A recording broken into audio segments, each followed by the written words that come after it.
The Outline of History, being a plain history of life and mankind by H.G. Wells, revised and brought up to the end of the Second World War by Raymond Postgate with maps and plans by J.F. Horben, Volume 1. Chapter 7, The Neanderthal Men, an Extinct Race, the Early Paleolithic Age, Section 1, The World 50,000 Years Ago, Section 2, The Daily Life of the Neanderthal Men, Section 3, The Last Paleolithic Men, Section 4, The Rhodesian Skull.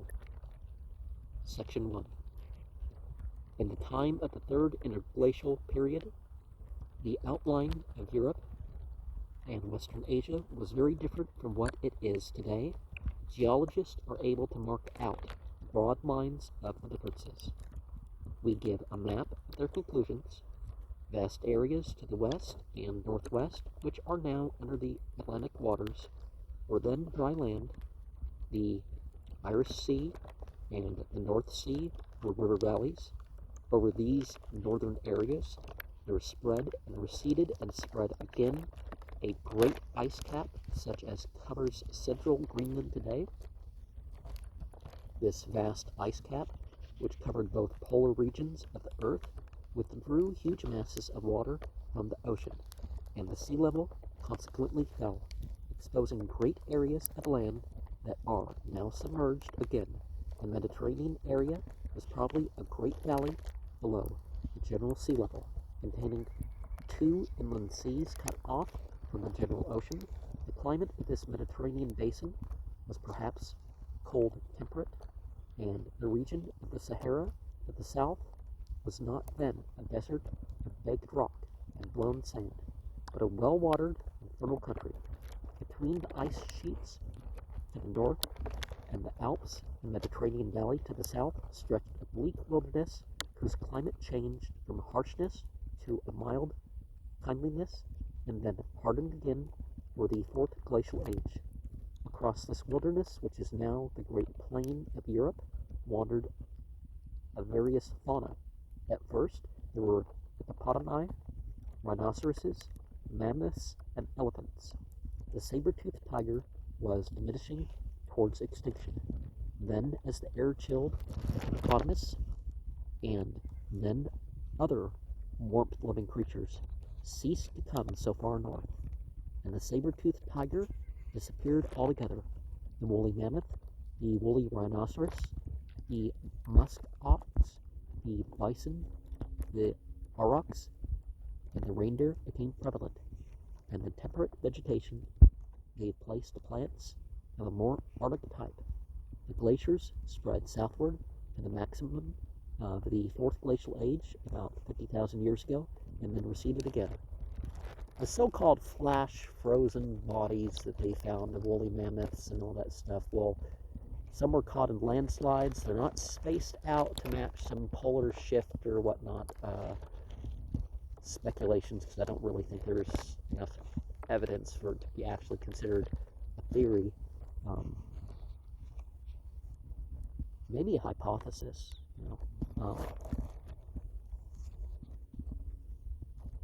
and there's other explanations, but that's for somewhere else to talk about. In the earlier phases, Third Interglacial Period, a certain number of small family groups of men, Homo neanderthalensis, and probably of submen, Anthropus, wandered over the land, leaving nothing but their flint implements to witness their presence.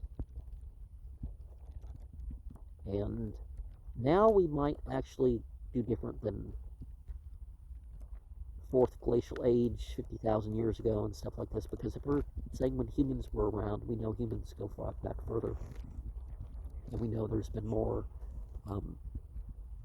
glacial periods.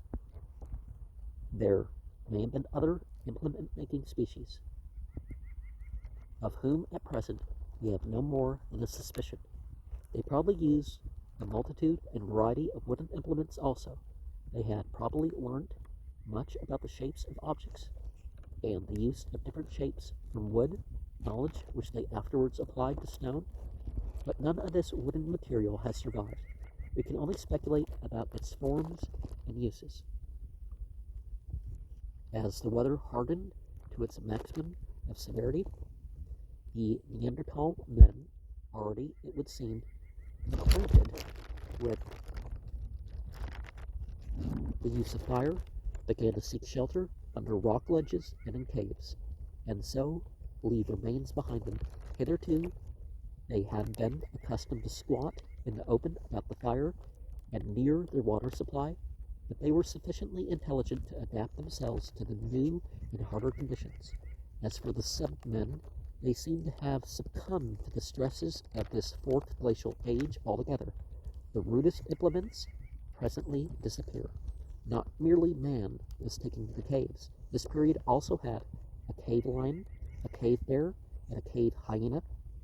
These creatures had to be driven out of the caves and kept out of the caves in which these early men wanted to squat and hide, and no doubt fire was an effective method of eviction and protection. Probably early men did not go deeply into the caves because they had no means of lighting their recesses. They got in far enough to be out of the weather and stored wood and food in odd corners. Perhaps they barricaded the cave mouths. Their only available light for going deeply into caverns would be torches. What did these Neanderthal men hunt? Their only possible weapons for killing such giant creatures as the mammoth or the cave bear or even the reindeer were spears of wood, wooden clubs, and those big pieces of flint they left behind them. The Chilean and Mousterian implements, and probably their usual quarry was smaller game. But they did certainly eat the flesh of the big beasts when they had a chance, and perhaps they followed them when sick or when wounded by combats, or took advantage of them when they were bogged or in trouble with ice or water. The Labrador Indians still kill the caribou with spears at awkward river crossings. At Balish in Gabon, an artificial trench has been found which is supposed to have been a Paleolithic trap for elephants. We know that the Neanderthalers partly ate their kill where it fell, but they brought back the big marrow bones to the cave to crack and eat at leisure, because few ribs and vertebrae are found in the caves, but great quantities of cracked and split long bones. They used skins to wrap about them, and the women probably dressed the skins. We know also that they were right-handed like modern men, because the left side of the brain, which serves the right side of the body, is bigger than the right. But while the back parts of the brain, which deal with sight and touch and the energy of the body, are well developed, the front parts, which are connected with thought and speech, are comparatively small. It was as big a brain as ours, but different. This species of Homo had certainly a very different mentality from ours. Its individuals were not merely simpler and lower than we are. They were on another line. It may be they did not speak at all, or very sparingly. They had nothing that we should call a language. Well, even non-human animals have language, so why not attribute it to them, right? Section 2. In Worthington Smith's Man, the Primeval Savage, there is a very vividly written description of early Paleolithic life, from which much of the following account is borrowed. In the original, Mr. Worthington Smith assumes a more extensive social life, a larger community, and a more definite division of labor among its members than is altogether justifiable in the face of such subsequent writings as J.J. Atkinson's memorable essay on primal law. For the little tribe Mr. Worthington Smith described, there has been substituted, therefore, a family group under the leadership of one old man, and the suggestions of Mr. Atkinson as to the behavior of the old man have been worked into the sketch. Mr. Worthington Smith describes a squatting place near a stream because primitive man, having no pots or other vessels, must needs have kept close to a water supply and with some chalk cliffs adjacent from which flints could be got to work. We have this map representing the present state of our knowledge about the geography of Europe and Western Asia at a period which we guess to be about 50,000 years ago, the Neanderthaler age. Land, water, ice. The air was bleak, and the fire was of great importance because fires, once out, were not easily relit in those days. When not required to blaze, it was probably yanked down with ashes. The most probable way in which fires were started was by hacking a bit of iron pyrites and flints amidst dry, dead leaves. Concretions of iron pyrites and flints are found together in England, where the gaunt and chalk approach each other. A little group of people would be squatting about amidst a litter of fern, moss, and such like dry material. Some of the women and children would need to be continually gathering fuel to keep up the fires. It would be a tradition that had grown up. The young would imitate their elders in this task. Perhaps there would be rude wind shelters of boughs on one side of the encampment. The old man, the father and master of the group, would perhaps be engaged in hammering flints because beside the fire. The children would imitate him and learn to use the sharpened fragments. Probably some of the women would hunt good flints. They would fish them out of the chalk with sticks and bring them to the squatting place. There would be skins about. It seems probable that at a very early time primitive men took to using skins. Probably they were wrapped about the children and used to lie upon when the ground was standing cold. A woman would perhaps be preparing a skin. The inside of the skin would be well scraped, free of superfluous flesh, with trimmed flints, and then strained and pulled and pegged out flat on the grass, and dried in the rays of the sun. Away from the fire, others of the man pack prowled in search of food, but at night they all gathered closely round the fire and built it up, for it was the protection against the wandering bear and such like beasts of prey. The old man was the only fully adult male in the little group. There were women, boys and girls, but so soon as the boys were big enough to rouse the old man's jealousy, he would fall foul of them and either drive them off or kill them. Some girls might perhaps go off with these exiles, or 2 or 3 of these youths might keep together for a time, wandering until they came upon some other group, from which they would try and steal a mate. Then they would probably fall out among themselves. Some day, when he was 40 years old, perhaps, or even older, and his teeth were worn down and his energy abating, some younger male would stand up to the old man and kill him and reign in his stead. There was short shrift for the old and the squatting place. So soon as they grew weak and bad-tempered, trouble and death came upon them. Now, the evidence kind of seems they were more compassionate than just killing and driving out the old.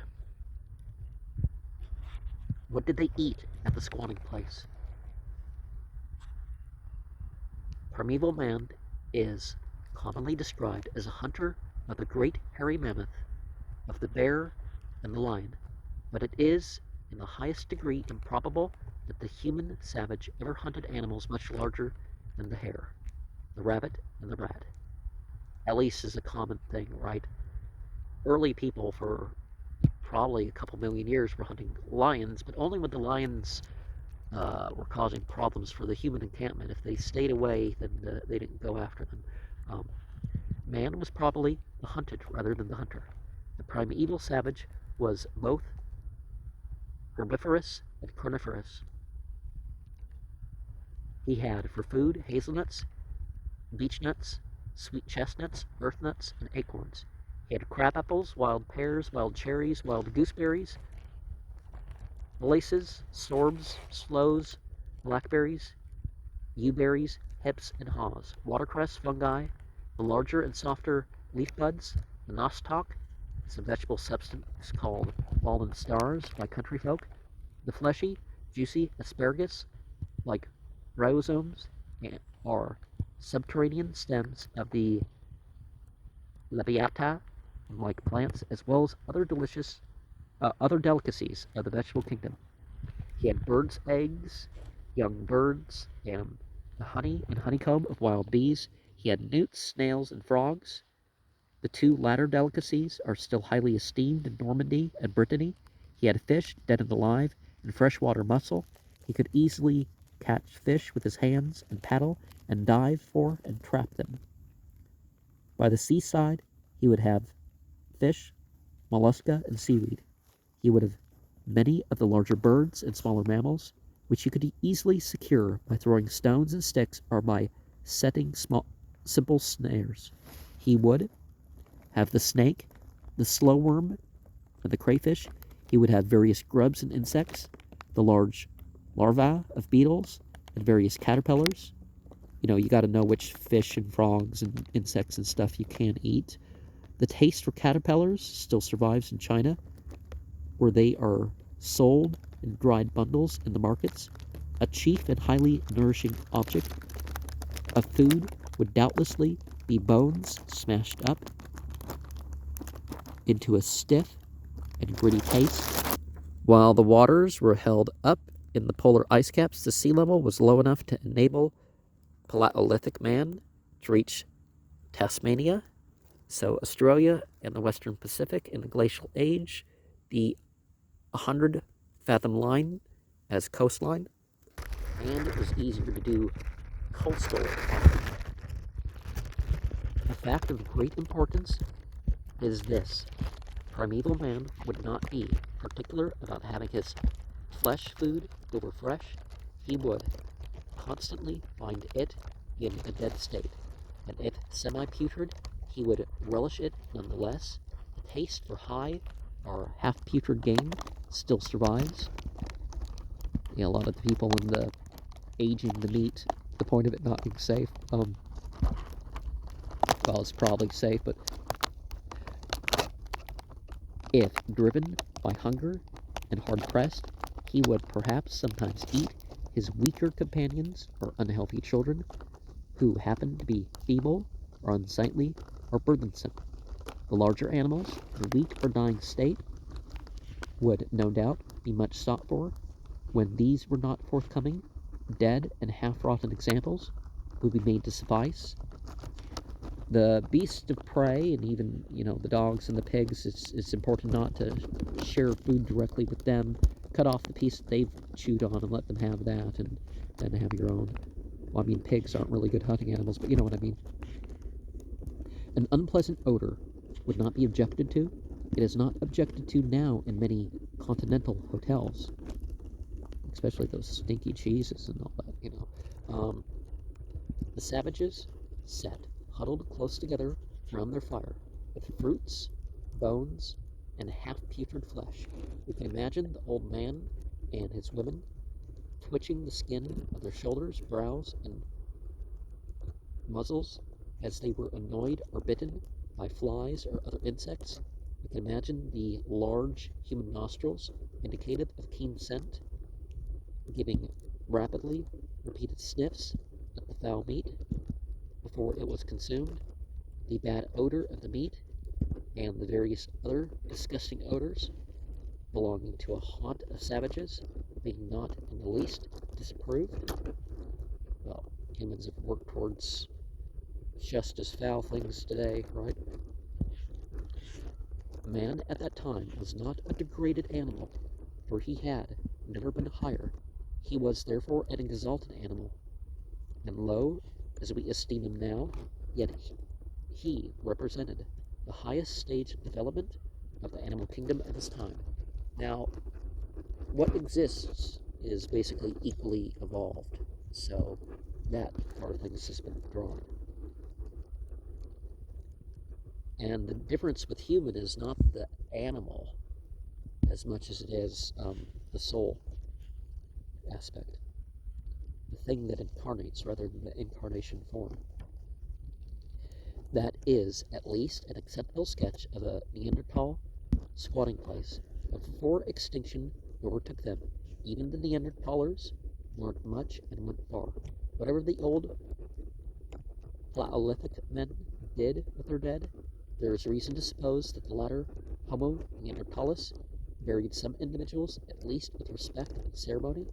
One of the best known Neanderthal skeletons is that of a youth who may have been deliberately interred. He had been placed in a sleeping posture, head on the right forearm. The head and arm lay on a number of flint fragments, carefully piled together, pillow fashion. A big hand axe lay near his head, and around him were numerous charred and split ox bones, as though there had been a funeral feast. We have some sort of metal rocker right there. I mean, no, he's actually a Neanderthal man. This sort of men may have wandered, squatted about their fires, and died in Europe for a period extending over 100,000 years or more, if we assume that is that the Heidelberg jawbone belongs to a member of the species, a period so vast that all the subsequent history of our race becomes a thing of yesterday. Along its own line, the species of men was accumulating a dim tradition and working out its limited possibilities. Its thick skull imprisoned its brain, and to the end it was low-browed and brutish. The opinion that the Neanderthal race, Homo neanderthalis, is an extinct species which did not interbreed with the true men, Homo sapiens, is held by Professor Osborne, but many writers do not share this view. Some prehistoric skulls are regarded by them as crosses between the Neanderthal and other types. Further, they write and speak of living Neanderthalers in contemporary populations. An observer has written in the past of such types in the west of Ireland. Well, some of the genetics, particularly bred with the Europeans. Another has observed them in Greece. These so-called living Neanderthalers have neither the peculiarities of neck, thumb, nor teeth that distinguish the Neanderthal race of pre-men. The cheek teeth of true men, for instance, have long fangs. The Neanderthaler's cheek tooth is more complicated and specialized. A long tooth with short fangs and has canine teeth less like dog teeth than ours. Clearly, he was on a different line of development. So far, only Western Europe has been properly explored for Paleolithic remains, excepting one site, Krapina in Croatia, and the recently discovered Galilean skull. All we know of the Neanderthal species comes from that area. Well, Neanderthal is at least 20,000 years earlier in what we call the Middle East. Well, North Africa. You know, Israel is part of North Africa. Palestine at the time this book was written. No doubt the ancestor of Homo sapiens, which species includes the Tasmanians, was a very similar and parallel creature to Homo neanderthalis, Homo neanderthalensis, and we are not so far from that ancestor as to have eliminated, not indeed Neanderthal, but Neanderthaloid types. The existence of such types no more proves that the Neanderthal species, the makers of the Chilean and the Mousterian implements, interbred with Homo sapiens in the European area, and do monkey-faced people testify to an interbreeding with monkeys, or people with faces like horses, then there is an equine strain in our population. Now, a lot of those comparisons are just being racist. You know, there's differences, and honestly, what you grow up is going to be what you find more attractive. Just like a lot of the stuff on TV, even populations that are closer to inbred are represented far, far more. in the media, so therefore they're considered more attractive when naturally they wouldn't be but anyways. Paleolithic stone implements are roughly to the scale of hand shown. 3 views of a rusto-carinate, earliest period implement, the Chilean age, the Mousterian age, the reindeer age, a chipping tool. This is a modern, not a Neanderthal hand. Early stone implements, the Mousterian age implements, and all above it are those of the Neanderthal men, or perhaps in the case of the rostocarnates of submen, the lower row, reindeer age. Now there's more variation that's been found, and I haven't really talked about that on this channel, but more about the spiritual thought, that's more obvious spiritual thought, are the work of true men. The student should note that the relative larger size of the pre-human implements, and see we have Neanderthal man again, and section 3, when the Dutch discovered Tasmania, they found a detached human race, not very greatly advanced beyond this lower Paleolithic stage, but over most of the world the lower Paleolithic culture has developed into a more complicated and higher life. 20 or 30,000 years ago, the Tasmanians were not racially Neanderthalers. Their brain cases, their neck bones, their jaws and teeth show that they had no Neanderthal affinities. They were of the same species as ourselves. They represented a Neanderthaloid stage in the evolution of the true man. There can hardly be any doubt that throughout the hundreds of centuries during which the scattered little groups of Neanderthal men were all that represented men in Europe, real men of our own species in some other part of the world were working their way along parallel lines from much the same stage as the Neanderthalers ended at, in which the Tasmanians preserved to a higher level power and achievement. The Tasmanians living under unstimulating conditions, remote from any other human competition, are example, lagged behind the rest of the human brotherhood. Even in this backward corner of the world, early fossil remains, says Sir Arthur Keith, show that man has progressed. The Tasmanians of the early 19th century were less clumsy and brutish than their more ancient kinsmen, or at least we assume they were. And so there's been out of Africa migrations, right? Probably about 7 million years ago, probably about 2 million years ago, probably about 700,000 years ago. An anatomically modern human, as I've discussed, resulted from that 70,000 years ago. But if 11 million years ago, the Hindu Kush Himalayan was the earliest humans been found, Section 4, in the summer of 1921, a very interesting find was made in a cave on the Broken Hill property in South Africa. This was the skull, lacking the lower jaw, and also a number of bones of a new species of Homo, intermediate between the Neanderthal man and the true men, Homo sapiens, of whom we shall presently tell. The skull was but little mineralized. The owner may have been alive but a few thousand years ago. Now, there's reason to think that people kind of relate to each other a few thousand years ago.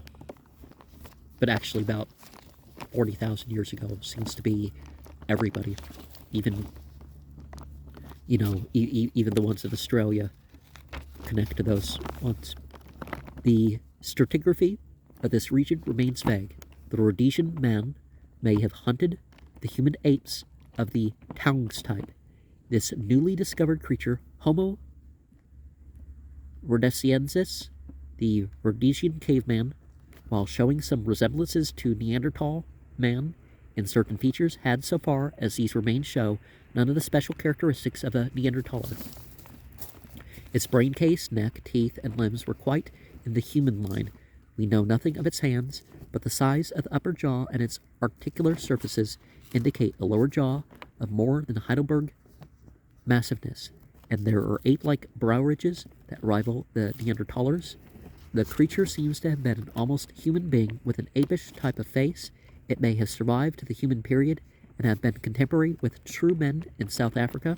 It may have been a terror to the children of the true men from several places in South Africa. There come also remains of a true human race, the Boskoop race, very ancient, but how ancient has not been yet determined. The Boskoop men had skulls more like the living Bushmen than any other surviving people, but they were much thicker and very much larger indeed. They have greater cubic content than modern European skulls. They were bigger, probably more intelligent Bushmen. They may have been the earliest true men yet known to us.